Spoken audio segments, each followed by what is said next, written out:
इस कार्यक्रम के पुण्यार्जक हैं Mahavir Chhabra, Sumitra Devi, Abhishek, Shikha, CA Rahul, CA Swati, CA Shashi, Rani, Komal, Avishi, Ayansh, Swara, Swaransh एवं आर्याना, दीमापुर, दिल्ली, जयपुर, नीदरलैंड। आचार्य हुवन अमित गति स्वामी महाराज ग्रंथराज भावना द्वात्रिंशतिका में जहाँ सामायिक की चर्चा कर रहे हैं तो वहीं आचार्य हुवन विश्व सागर जी महाराज उस पर अपना व्याख्यान देते हुए कह रहे हैं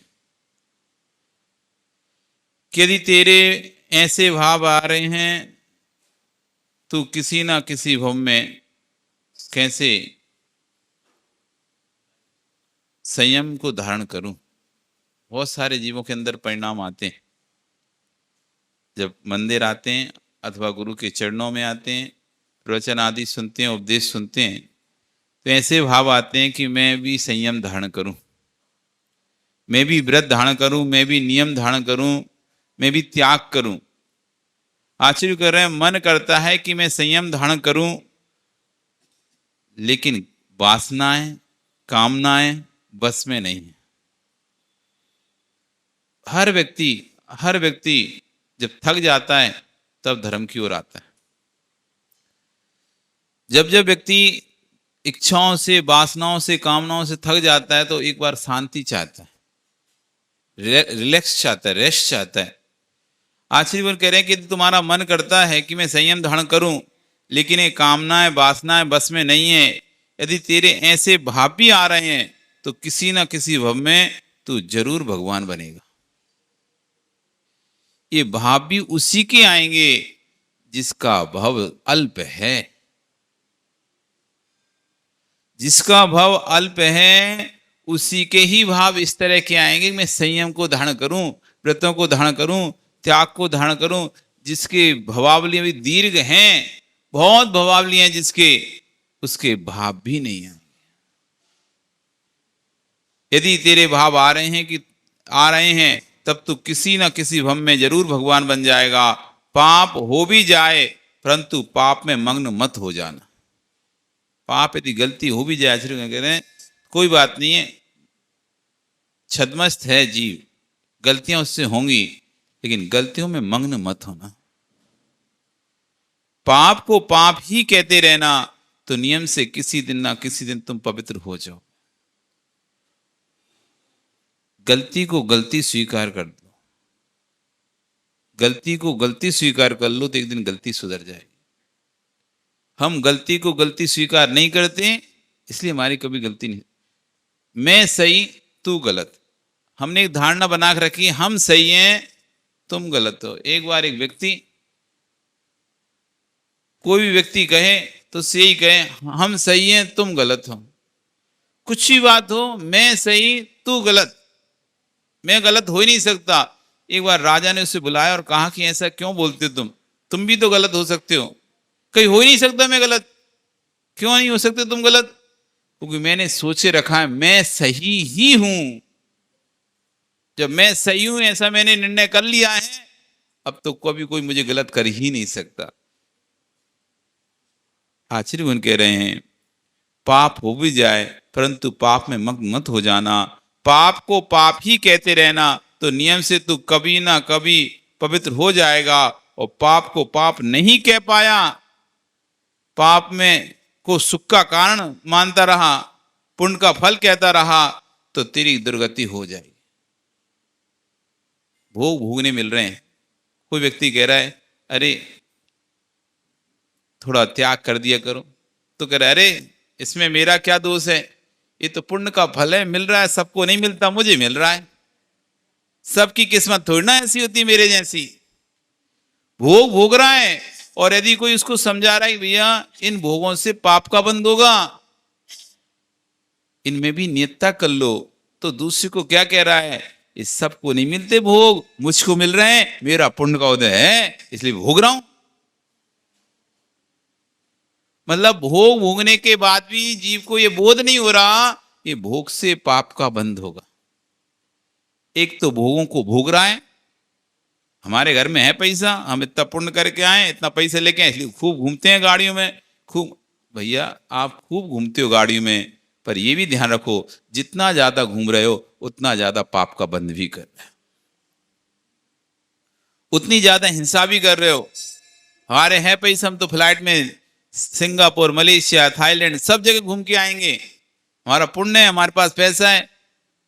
ठीक है, आपके पास पुण्य है, पैसा है, लेकिन उन पुण्य और पैसे का आप जो उपयोग कर रहे हैं वो आपको पाप बंध का कारण बन रहा है। ये भोग आपको पाप बंध का कारण है। ये आप अपनी गलती को स्वीकार करो कि मैं पैसे का उपयोग जिस तरह से कर रहा हूं वो मुझे पाप बंध का कारण हो रहा है। आश्चर्य करें यहाँ पर, पाप को पाप ही कहते रहना तो नियम से कभी ना कभी पवित्र हो जाएगा, और पाप को पाप नहीं कह पाया, पाप को सुख के कारण पुण्य का फल कह रहा है, तो तू अज्ञानी है।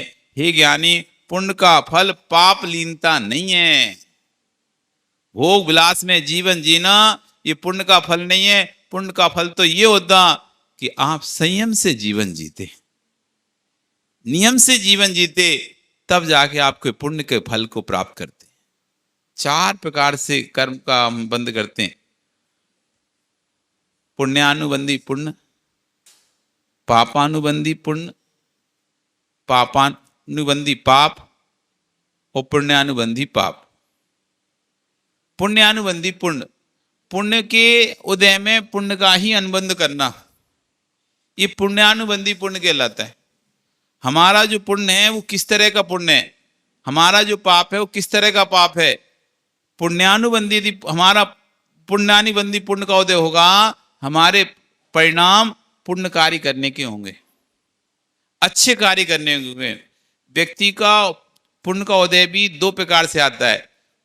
उसके पुण्य के उदय में पाप करने के परिणाम और पुण्य के उदय में पुण्य करने के परिणाम। एक बार विदिशा जिला है एमपी में, विदिशा करके नगर है, आचार्य से अपना कथानक सुना रहे थे उसमें कि वहां पर एक व्यक्ति का होटल था, मंदिर के बाहर ही थोड़ा दूर चल के एक होटल था, नॉनवेज होटल था। वो आचार्य से प्रवचन सुनता रहता था होटल पे बैठे बैठे, और उसके मन में आया कि मुझे तो ये हिंसा वाला काम नहीं करना। कमाता था खूब, उसकी होटल चलती थी खूब, और उसने होटल बंद कर दी, बंद कर दी और वेजिटेरियन होटल खोल दी। पहले उसकी जो दुकान चलती थी अब उसकी दुकान ही नहीं चलती, कोई कस्टमर ही नहीं आता, कोई कस्टमर नहीं आ रहा। एक बार गुरुजी के पास आया, बोला गुरुजी आपके प्रवचन सुनने के बाद हमने मांसाहार का बंद कर दिया, शाकाहार की दुकान चालू कर ली, लेकिन दुकान चलती ही नहीं है।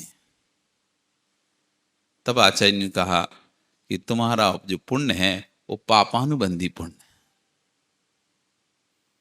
तुम्हारा जो पुण्य है पापानुबंधी पुण्य है। पुण्य के कार्य करने में तुम्हारा पुण्य साथ नहीं दे रहा, ये पाप के कार्य करने में तुम्हारा पुण्य साथ दे रहा है। पाप के कार्य कर रहा है तो फलीभूत हो रहा है। बहुत से लोग बोलते हैं ना महाराज जी, अच्छा करते हैं तो उल्टा हो जाता है और उल्टा करते हैं तो अच्छा हो जाता है। बता के काम करो, कहकर काम करो तो कोई कस्टमर ही नहीं आता, लेते नहीं है सामान, और छलों से 1 के 10 बता दो तो आराम से ले जाता है। और सीधा सीधा कहें भाई हमको तो 10 से हम तो नहीं दे पाएंगे, इस रेट से कम में नहीं हो पाएगा हमारा, सो कोई सामान ही नहीं लेता। ऐसा नहीं होता क्या? सही रेट बताएं, बिल्कुल हम सोचेंगे नहीं ज्यादा प्रॉफिट नहीं कमाएंगे, उतना ही रखते हैं तो कोई सामान ही नहीं खरीदता। और भाई यदि 1 का 10 कर दें और फिर करते ना गुचर पुचर करके तो जल्दी सामान चला जाता है, जल्दी बिक जाता है। ऐसा क्यों हो रहा है? ये जो हमारा पुण्य है वो पापानुबंधी पुण्य चल रहा है। ये हमारा जो पुण्य है, हमने जो पुण्य कमाया है उस पुण्य से हम पाप कमा रहे हैं। ये पाप का अनुबंध कराने वाला पुण्य है। पुण्य का अनुबंध कराने वाला पुण्य बिल्ली जीवों को दा, जिन जीवों के परिणाम संयम के होते हैं, नियम के होते हैं, त्याग तपस्या के होते हैं, संसार से विरक्ति के होते हैं, पर कल्याण के होते हैं, ऐसे जीवों का जो पुण्य है वो पुण्य को अनुबंध कराने वाला पुण्य है। साधुओं का पुण्य पुण्य का अनुबंध कराने वाला पुण्य है। तीर पुण्य का उदय था, इसलिए दीक्षा ले पाए। पूर्व भव के तीर पुण्यों को ना जाने कितने भवों के जन्मों के पुण्य का उदय आया, तब जीव दीक्षा ले पाता है। दीक्षा लेने के बाद संयम नियम तब को करता है, आगामी भर में फिर से पुण्य का बंध करता है। ये पुण्य को बढ़ाने वाला पुण्य।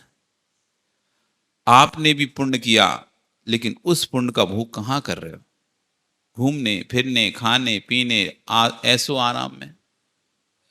बिना पुण्य के तो पैसा आता नहीं, बिना पुण्य के तो पैसा आता नहीं किसी के पास। धन संपत्ति आ रही तो कहाँ जा रही? किस जगह उपयोग कर रहे हो उसका? तो जैसा उपयोग कर रहे हो, आशीर्वाद करें, पुण्य का फल पाप लीनता नहीं। पुनाति आत्मानाम इति पुण्यम, जो आत्मा को पवित्र करे उसका नाम पुण्य है। और आत्मा को आप पवित्र कर रहे, क्या पवित्र कर रहे? भोग भोग कर, अपनी इच्छाओं की पूर्ति कर कर आत्मा को पवित्र कर रहे हैं या अपवित्र कर रहे हैं? पवित्र तो नहीं हो रही है इससे आत्मा। कोई आत्मा का कल्याण तो हो नहीं रहा। जितने भोग विलास हैं, जितनी भोग सामग्रियां हैं, उनको प्राप्त करने के बाद उसमें लीन हो जाते हैं आप, तो इससे आत्मा पवित्र तो नहीं हो रही और उल्टी दुर्गति में जा रही है, अपवित्र हो रही है। इसलिए ये आपका पुण्य ही नहीं। पुण्य तो तब कहलाता जब आप उसको अपनी आत्मा के पवित्र करने में करते। पुनाति आत्मानम इति पुण्यम, जो आत्मा को पवित्र करे उसका नाम पुण्य है, और जो आत्मा की पुण्य से रक्षा करे उसका नाम है पाप। जो आत्मा की पुण्य से रक्षा करे, समझ रहे हो? पुण्य को आपके आसपास ना भटकने दें, वो क्या कहलाता है? पाप। परिभाषा थोड़ी घुमा के दी आत्मा आचार्य भगवान ने। जो आत्मा की पुण्य से रक्षा करे, यानी पुण्य को ना आने दे आत्मा के अंदर, वो क्या कहलाता है? पाप कहलाता है। मुक्षु, पुण्य का भोग पाप में मत कर बैठना। जितना पुण्य तूने जीवन में कमाया होगा, आज पूरे नगर में जिनवाणी सुनवा रहा है, बस यही तेरा पुण्य पुण्यभूत है। आप जो जितना भी आपने पुण्य कमाया, आश्चर्य कर रहे हैं, जो आप धर्म के कार्य कर रहे हो, जो आप प्रभावना के कार्य कर रहे हो, बस उतना ही पुण्य तुम्हारा पुण्यभूत है। जो आप संयम का कार्य कर रहे हैं, बाकी सब तुम्हारा पुण्य पाप भूत है। जो आत्मा की पाप से रक्षा करे वही पुण्य है। आचार्य पूज्यपाद स्वामी कहते हैं, कितना सुंदर है पाप, चारों ओर से बाड़ी डाल देता है और पुण्य को प्रवेश नहीं करने देता। यदि पुण्य प्रवेश कर जाएगा तो परमात्मा हो जाएगा, फिर मेरा साथ कौन देगा? तुम कितने भोले हो जो पाप की बातों में आ जाते हो। माँ की बात नहीं मान सकता, पिता की बात नहीं मान सकता, गुरु की बात नहीं मानता, प्रभु की बात नहीं मान सकता, परंतु पापों की बात बड़े प्रेम से मान जाते हैं। गुरु समझाते हैं तो नहीं मानते, प्रभु समझाते हैं तो नहीं मानते। मित्र के देखते देखते मित्र गड्ढे में गिर जाए, तो मित्र कैसा? मेरे मित्र, मैं तुमको मित्र बोल रहा हूं, मेरे देखते देखते तू गड्ढे में गिर जाएगा, ये अच्छी बात नहीं। आशीर्वाद हम तुमको समझा रहे हैं, मित्र के देखते देखते यदि मित्र गड्ढे में गिर जाए दूसरा, तो मित्र किस काम का? मित्र तो वही होता है जो गड्ढे से बचाए, दूसरे को गर्त में जाने से बचाए। तो गुरु ही सच्चे मित्र हैं। इस जगत में कोई मित्र है, कोई मित्र है तो उसका नाम है गुरु। गुरु के अलावा कोई सच्चा मित्र जगत में नहीं है। यही तुमको, क्योंकि अरहंत परमेष्ठी बोलने वाले हैं नहीं है, सिद्ध परमेष्ठी दिखाई देते नहीं है, अब बस एक गुरु ही बचे। आचार्य, उपाध्याय, साधु तीनों गुरु में आ जाते हैं। एक गुरु ही बचे जो तुम्हें सन्मार्ग पर ले जा सकते हैं। जो सन्मार्ग में ले जाए उसका नाम ही मित्र है। इसलिए आचार्य भगवान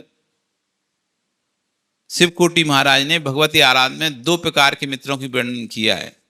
एक अनुकूल मित्र और एक प्रतिकूल मित्र। एक अनुकूल मित्र और एक प्रतिकूल मित्र। अनुकूल मित्र को कहा है शत्रु और प्रतिकूल मित्र को कहा है मित्र। अनुकूल मित्र जैसा तुम चाहते हो वैसा वो तुम्हारी हाँ में हाँ भरे। तुम घूमना जाना चाहते हो, हाँ चलो घूमने चलते हैं, ये तुम्हारा अनुकूल शत्रु हो गया, मित्र नहीं है। तुमको पापों में भोगों की भोगने की इच्छा है, वो तुम्हारा साथ दे रहा है, तो अनुकूल शत्रु है। और जो तुम्हें रोक रहा है कि नहीं भोगों में नहीं, आप तो धर्म कार्यों में लगो, ये आपका प्रतिकूल मित्र है। और गुरु जो हैं वो प्रतिकूल मित्र हैं, आपके अनुसार नहीं बोलते हैं, आपकी इच्छा के अनुसार नहीं बोलते हैं, वो जो सत्य है उसको बोलते हैं। संयोग भी होता है, वियोग भी होता है। संयोग में फूलना जानते हो, वियोग में कूलना जानते हो, ये दोनों ही तेरी आत्मा का धर्म नहीं है। संयोग होते ही वियोग को क्यों नहीं देख लेते? संयोग होते ही वियोग होता है। यदि संयोग होते वियोग को देख लेते तो कभी कूलना ही नहीं पड़ता। दुख का कारण वास्तव में वही है। जिस चीज का, सुरेश जी, जिस चीज का संयोग हो जाता है हम समझते हैं ये वस्तु अब हमारी है। पैसा आता है आपके पास, जैसे ही आप व्यापार करते हो तो पैसा आता है। ये पैसा किसका था पहले? ये पैसा किसका था जो आपके पास आया? किसका था? दूसरे का था। जैसे ही आपके पास आया आपको क्या लगा? मेरा हो गया। अब मेरा हो गया, मेरे पास जब तक मैं खर्च ना करूं तब तक मेरे पास रहना चाहिए। जब तक मैं व्यय ना करूं तब तक मेरे पास रहना चाहिए, बीच में नहीं जाना चाहिए। लेकिन तभी कोई व्यक्ति उठाकर ले गया तो दुख प्रारंभ हो गया। जब आया था तभी सोचना था, दूसरे के पास था, वहां से वियोग होकर मेरे पास आया है तो मुझसे भी वियोग होकर नियम से दूसरे के पास जाएगा।